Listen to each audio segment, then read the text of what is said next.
In the shadows of the trucking industry, an underground empire has been thriving. They don't wear suits, they don't show their faces, but they're costing carriers and shippers hundreds of millions of dollars every single year. They call it the Double-Broker Mafia.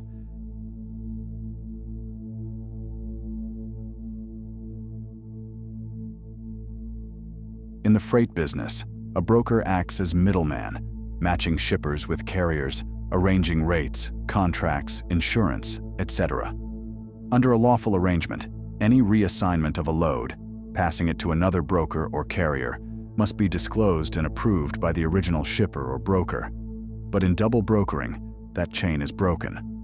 A broker, or even what appears to be a carrier, secretly reassigns the freight to someone else, often for less, and pockets the spread. The shipper has no idea the cargo changed hands. The real carrier sometimes never even gets paid. That's the foundation. But what we'll show next is how it becomes a mafia via networks of shell companies, fake dispatchers, phantom brokers, and opaque ownerships. You accept a load, but when you drive to pick up, you discover the broker on your paperwork is gone or the contact has vanished. They never pay you. That's how truckers get trapped in these scams. Double brokering is not an occasional mistake. It has become a business model in many corners of freight. To scale, double broker networks must hide their tracks. They do it via a few core tactics, shell companies, and fake identities. Scammers create dozens, even hundreds, of apparently independent brokerage or motor carrier entities, often with false or rented addresses, frontmen, and straw owners.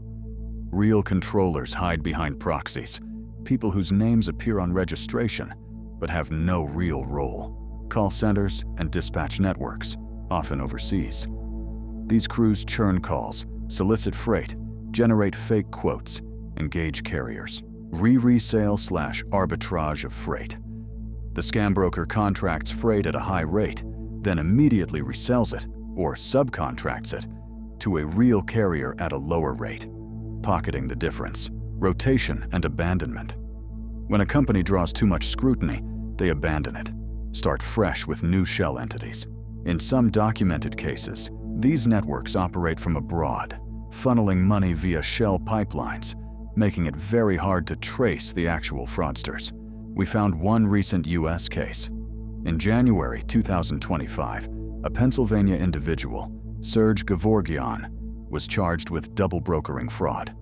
He allegedly created bogus FMCSA registrations, used false addresses, and ran call centers in Armenia to engage in double broker schemes. The scheme: brokers agreed to a price with his company. Then he subcontracted to real carriers for less, pocketed the difference, and in some cases never paid them. Some shell companies were spun up and discarded as complaints arose. In another dimension, FMCSA itself admits it has too little data to quantify the problem. These networks are deliberately constructed to be opaque.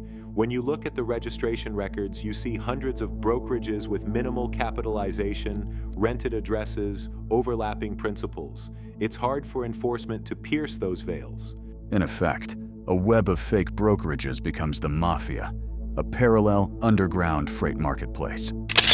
The damage is wide and deep. Here are the victims and consequences. Carriers, truck operators. The most visible victims.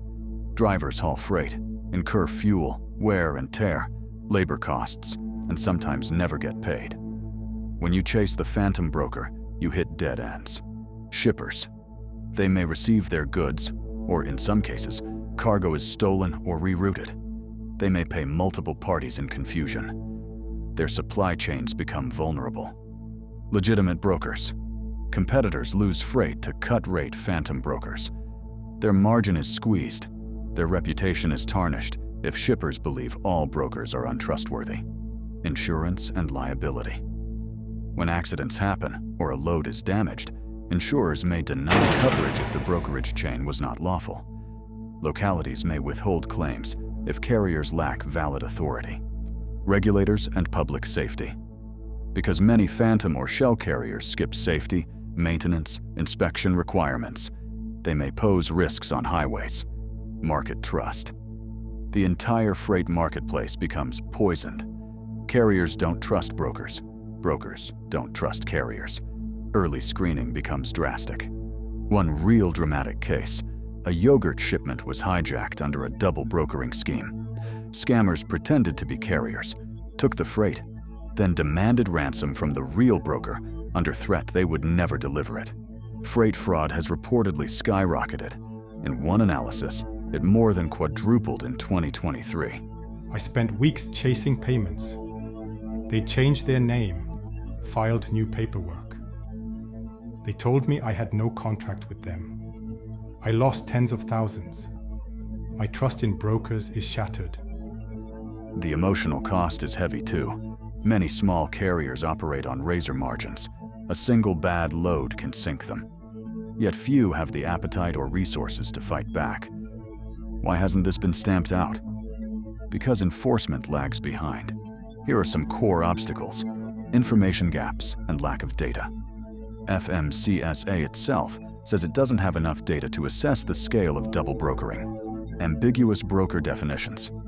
FMCSA's final guidance on brokers did not fully address the nuances of fraudulent double brokering. Jurisdictional and international complexity. When call centers or controllers operate overseas, it becomes harder for U.S. regulators or prosecutors to pursue them. Low penalties, high churn. Many shell companies are lightly capitalized. When they face penalties, they abandon the name, start a new entity. Enforcement against one doesn't deter the next. Resource constraints. Investigations require coordination. DOT, OIG, IRS, Homeland Security, state law enforcement. Scaling those resources is challenging, but there is legislative attention. The Household Goods Shipping Consumer Protection Act is under consideration in Congress, aimed at giving FMCSA more tools to combat freight fraud and double brokering. Some states and industry associations are pushing for tighter carrier and broker vetting via load boards, stronger identity verification, bonding, escrow mechanisms, etc. When we open a case, often the trail goes cold. Addresses are fake, owners change, money moves through shell pipelines. Prosecution becomes very complex, but we're seeing more will to pursue these cases now. Let's walk through one documented case to bring it all home. We'll call this the SGSH/Armenia call center case, based on the January 2025 federal case. A defendant, Serge Gevorgyan, allegedly controlled several shell companies: SGSH Trans, LLC, Next Level Brokerage, Smart Drive, LLC, among others. He filed fraudulent FMCSA registration documents, claimed false U.S. business addresses, and used front persons to hide actual control. The shell broker entity would agree to a load at a given price. Then via his dispatch network in Armenia, he would subcontract the freight to real U.S. carriers at lower rates, pocketing the difference. In some cases, he never paid the carriers at all. Complaints would begin. When carriers or brokers demanded payment or questioned legitimacy, the network would dissolve the shell, launch a new one under a new name, and continue. A federal criminal information was filed, charging conspiracy, false statements, fraud. But as of now, the case is pending. What this case illustrates: the layering, shells, foreign coordination, the ability to discard identities, the challenge carriers face pursuing redress, the need for systemic legislative regulatory remedy. If the double-broker mafia is to be contained, multiple levers must be pulled, by industry, by government, and by every carrier and broker. Industry and private sector. Strong vetting. Require due diligence on brokers. Verify USDOT, MC number, physical address, financial history. Escrow and escrowed payment. Hold funds until proof of delivery. Broker bonding and surety mechanisms. Transparent chain of custody protocols. Shared data networks, whitelisting, blacklists, fraud registries. Regulatory and legislative. Pass the Household Goods Shipping Consumer Protection Act, or equivalent, to bolster FMCSA's enforcement powers. Commercial carrier journal require more robust identity verification, audits of registered brokers, increase penalties, enhance cross-agency coordination. introduce mandatory reporting and public transparency of broker-carrier relationships. On the ground, carriers and small operators. Always get the broker's MC authority and check it. Require written confirmation of load assignment and reassignments. Don't accept verbal-only changes. Use factoring/invoice services that protect you. Educate yourself about red flags and industry scams. The freight business is essential to the economy. If the mafia of phantom brokers is allowed to flourish, real carriers, the backbone of logistics, will be squeezed out. It may feel like David versus Goliath, but by exposing these networks, demanding accountability, and tightening the rules, we can push back. Because double brokering doesn't just hurt trucking, it weakens supply chains, erodes trust, and commoditizes risk. The question is, will the industry act before it's too late?